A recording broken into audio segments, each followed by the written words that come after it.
Hey, welcome to Off the Air. I am Mando Fresko. Bryhana couldn't make it here today, but we do have Alliyah joining us. Hey guys, what's up? I am thrilled to be your co-host today. Got some big shoes to fill, but I'm excited. We got some really cool topics. I want to say big shoes. Oh, to God. Fill. Just some shoes, No, we love Bri and we miss her. But, we have a great show for you today, and Alliyah has a lot to say. I'm a poet and I didn't even know. Okay, now I know it because I rhyme all the time. But, I'm going to switch into something that is very unfortunate and, not as happy as we would like. We're going to start off the show talking about the late and great Kobe Bryant. By now we all know what happened, the horrible tragedy with Kobe, Gigi, and the 7 passengers that were on the helicopter. I don't know. I still can't believe it. It's absolutely unbelievable. Where were you when you heard the news? I was at work. I was on stage, and one of my sound techs kind of told me what was going on. And I kid you not, I said, shut up, probably for 30 seconds over and over again. Like, really? I thought they were just messing with me.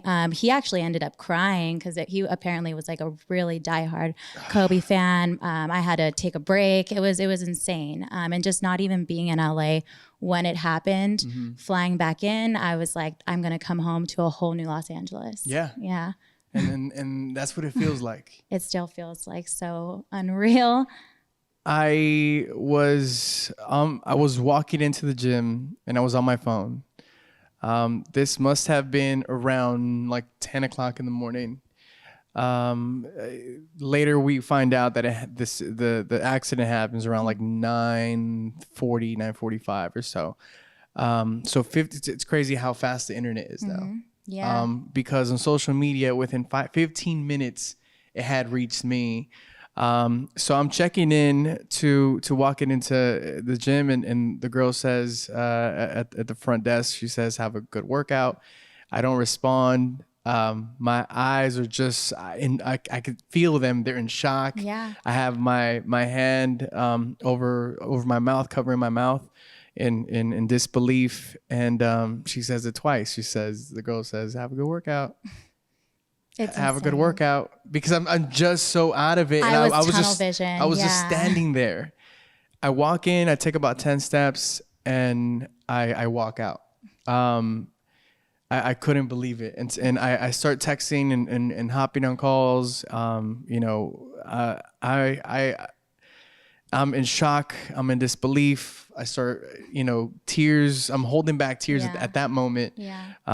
They eventually came out. But at that moment, I was just holding back because I just didn't want to believe it. I hopped on a few calls and with friends, and they were crying. It's one of those moments that you never expected. It's one of those moments that you wish it was just a bad dream and you can just wake up and just forget about the whole situation. And I'm still living in that moment. I mean, even a couple days after, it still seems, I still wake up with that shocked feeling. Like, I don't know if I'll ever come to terms with it, obviously over time, but it's still very new, very fresh. And I think everyone out in LA feels the same way. Yeah. I miss Kobe already. He was one of the greats, obviously, if not the great. In my book, he's always been the best basketball player of all time. But I don't know. I don't even think about his basketball career. Me as either. Crazy as that is, because I mean, he broke records and is one of the best to ever do it and hop on a court. But I don't even think about his accomplishments on the court. I think about who he was off the court. Yeah. Who he was as a father, who he was as a role model. I mean, whenever I thought about a true professional, whenever I thought about someone that was about his family and his business, it was Kobe Bryant. Absolutely. I honestly followed his, I like to say his career as a template for mine. And in a sense of Kobe, you never really saw him out and about at parties, at clubs, turning up like a lot of celebrities do. You either saw him with his family or you saw him putting in the work. Yeah. Wherever that was, whether it was on the court or whether it was in business offices, shooting commercials, whatever it was that he was doing, it was either or. It was never, let me, waste some time. And not that turning up is wasting time, but it was just not his wasn't his style. His style. And, I can relate to that. And,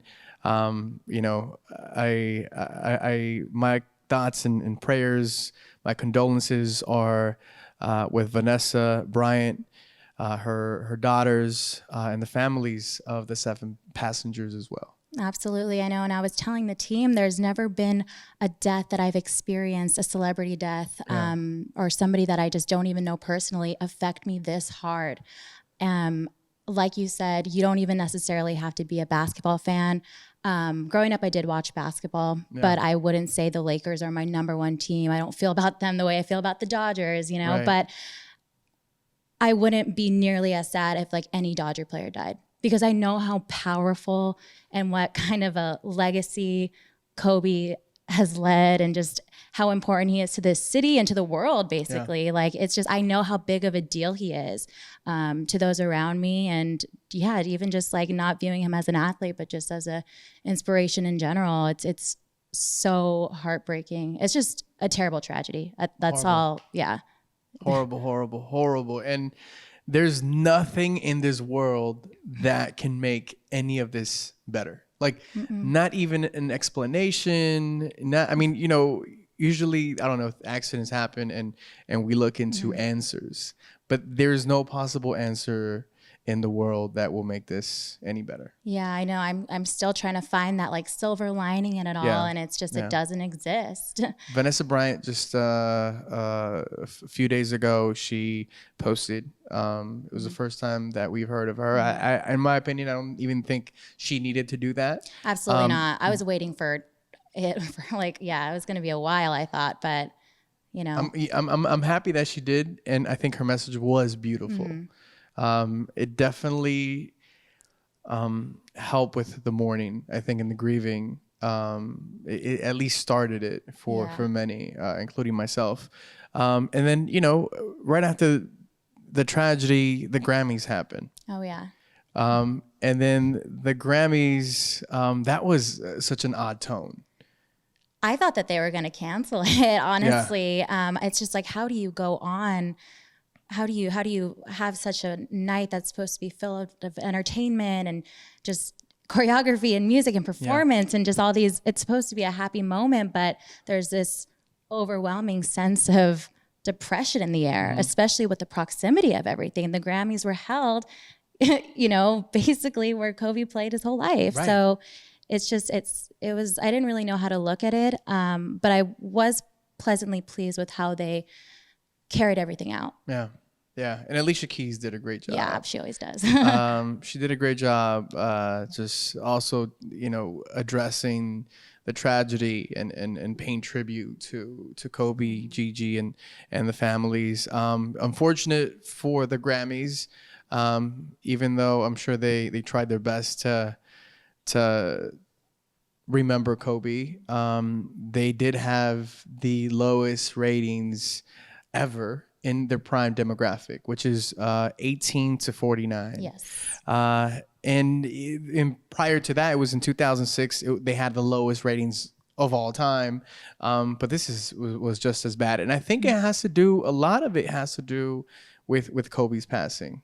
I think so too. I think that's one of the reasons for sure. I will definitely say that was my priority, watching the news coverage of Kobe's passing as opposed to the Grammys. I was flipping back and forth. But you're not even in the mood to absolutely not. Yeah. It's just, TV. It wasn't. And when I did watch it, it didn't feel the same. So, but what I did pick up is that the Grammys, although it was the lowest rating in history, it actually was the most watched telecast of that night.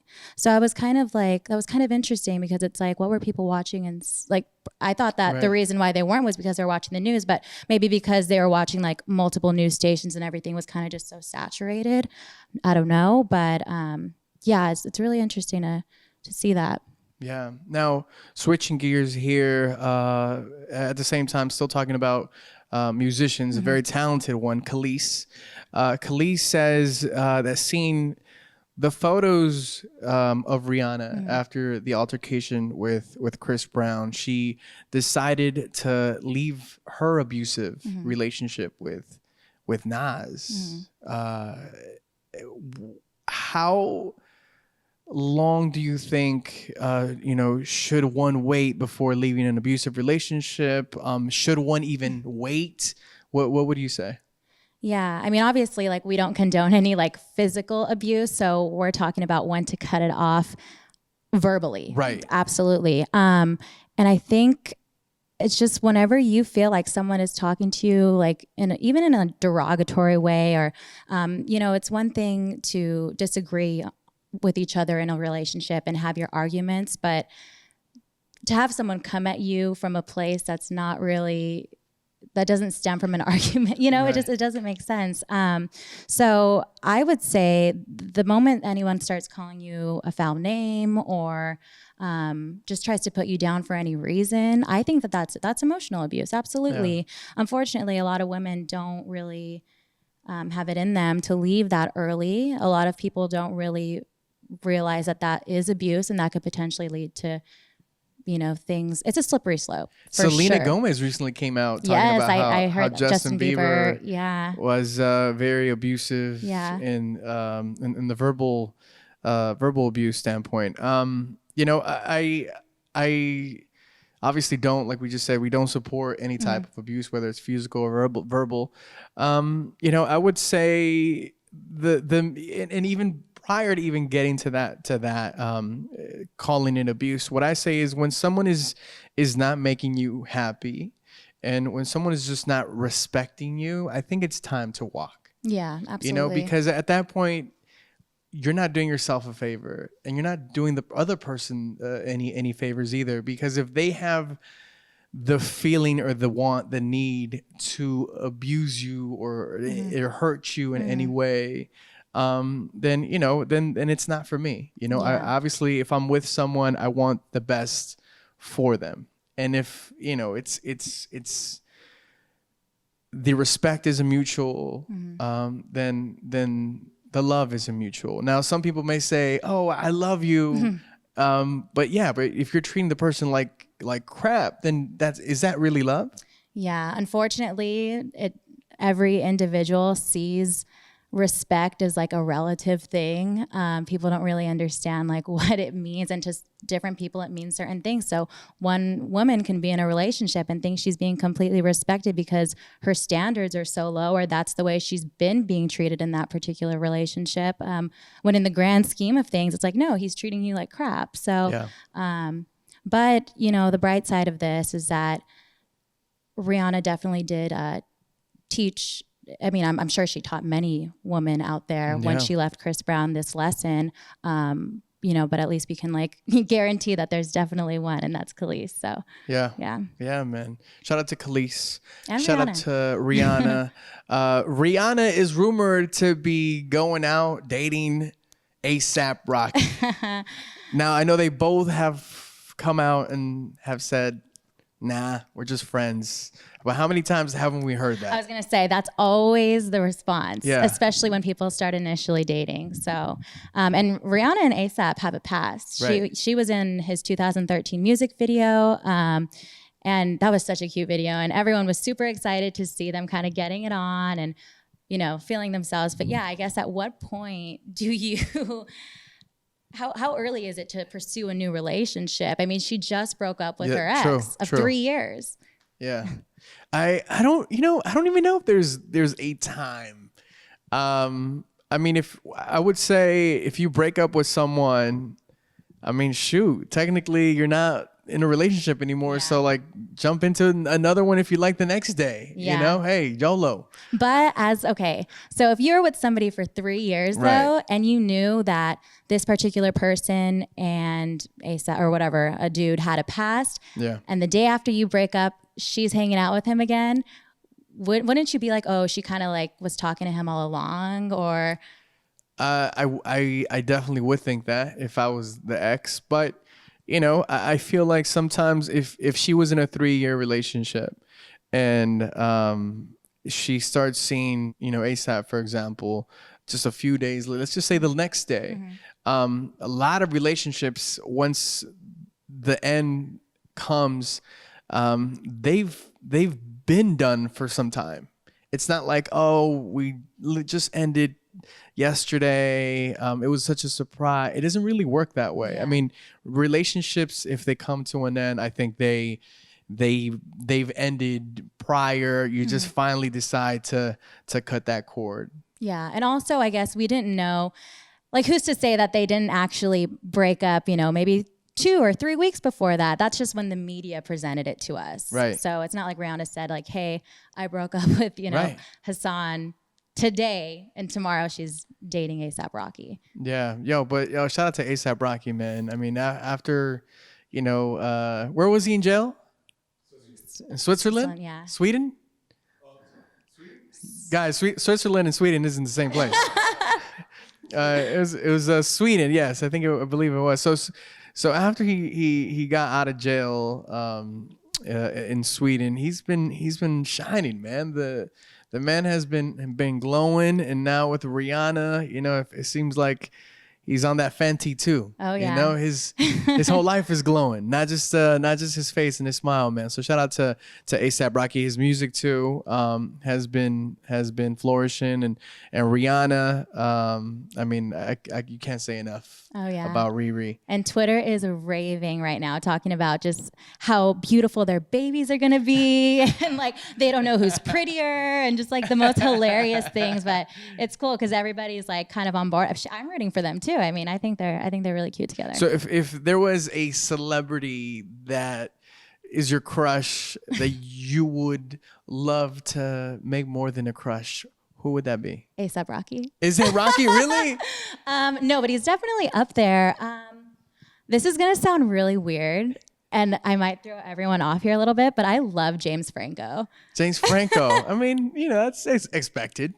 I mean, I don't know. A lot of ladies love James Franco. He is very eccentric, but I just love how he's just so smart, you know, and hilarious. And, you know, he's okay on the physical scale. But, yeah, I think his charm kind of, like, resonates through the screen, and that's what I like. So what about you?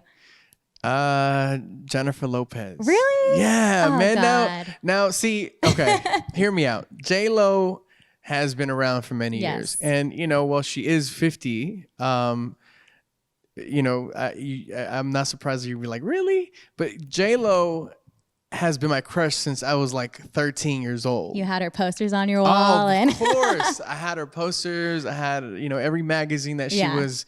You know, in or covering, it was on the cover. You know, J-Lo is I think that's like at the very top for me, J-Lo, because it's not just like you said, it's not just like a pretty face or, you know, she's hot or whatever. I just J-Lo's just like on a next level, man. And she always has a piece of my heart, you know. So J-Lo, I know you're watching. I know you watch Off the Air all the time. You know, I know you follow me, so you know you don't even have to text me. Just does she really just follow DM you? me. She does. Oh my gosh! So what was that day like? So just DM. I was like, yo, I screenshot and like sent it to a few people. Absolutely. Like, yo, I would have done the same. J-Lo's following me, dog. But yeah, I had to say J-Lo, man. Now, speaking of relationships, with Valentine's Day just being around the corner now, what's the better turn up? Is it being single, or is it being in a relationship during Valentine's Day, you think?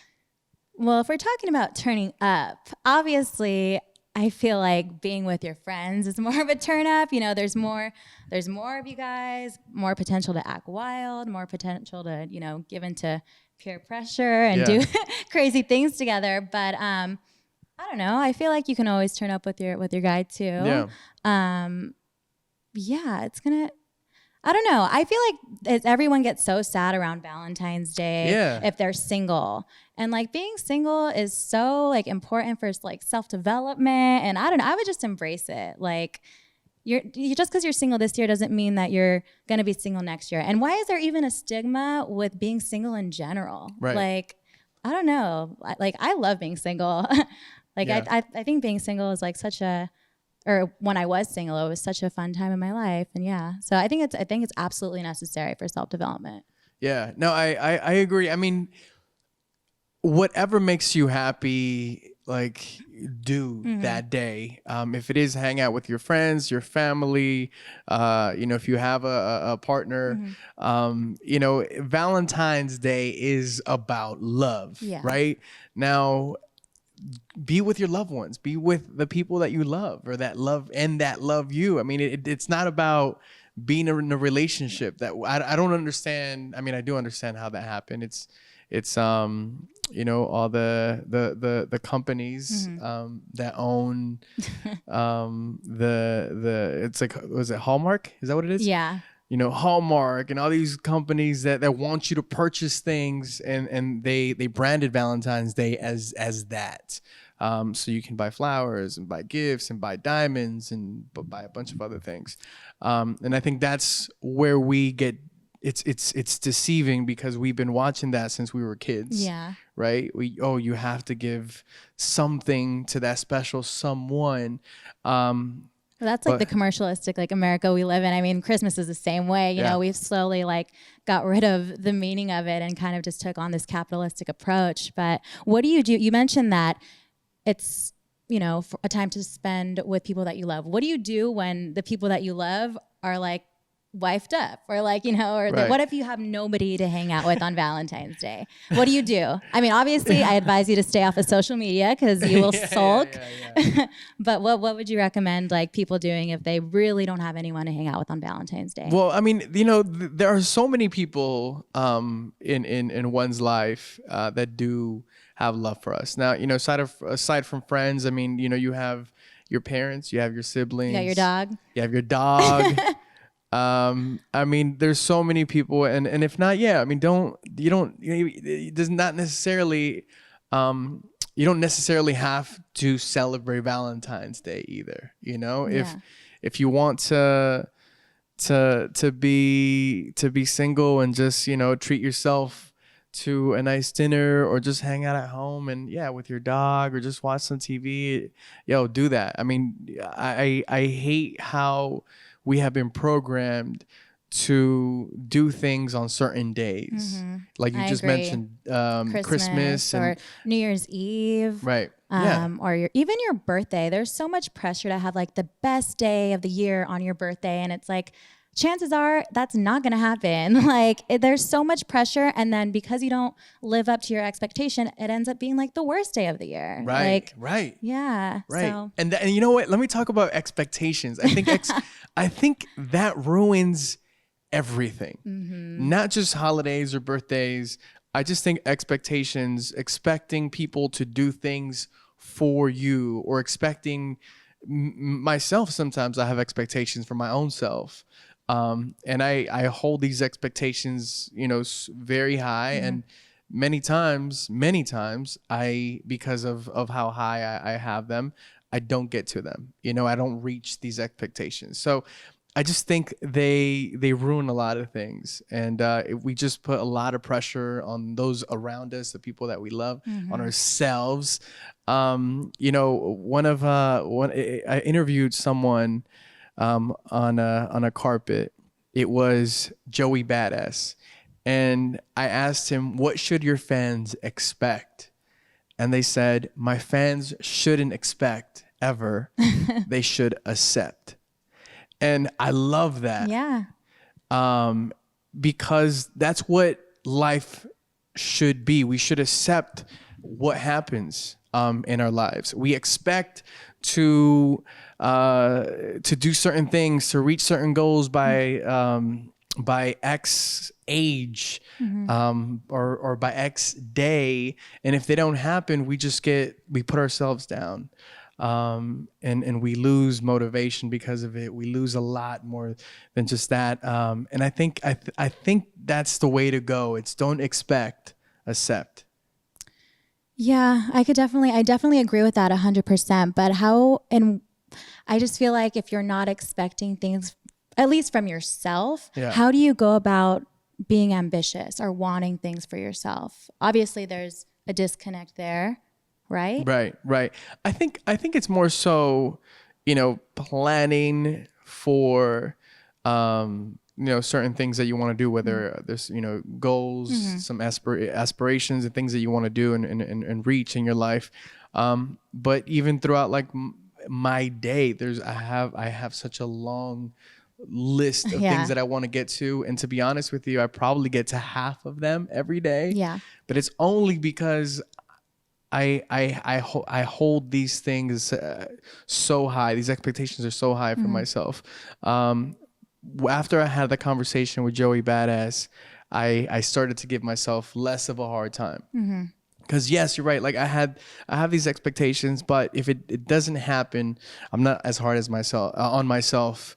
I accept it. You know what? It is what it is. I did try my best, and I think that's what we should do as humans is accept the things you can't change. And the things that happen to us, because like you said on your birthday, certain people do have these expectations from their loved ones, like, hey, I can't wait for my birthday. I want this gift.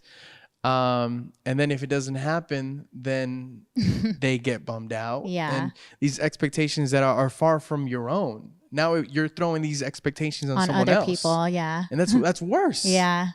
Cause like you can't control what they're going to do, nor do you want to, or should you want to? Yeah. So shout out to Joey Badass. Don't expect, accept. Words of wisdom. Yeah. Thank you so much for watching Off the Air on YouTube. Of course, thank you for watching all of our podcasts. This is episode 6 now.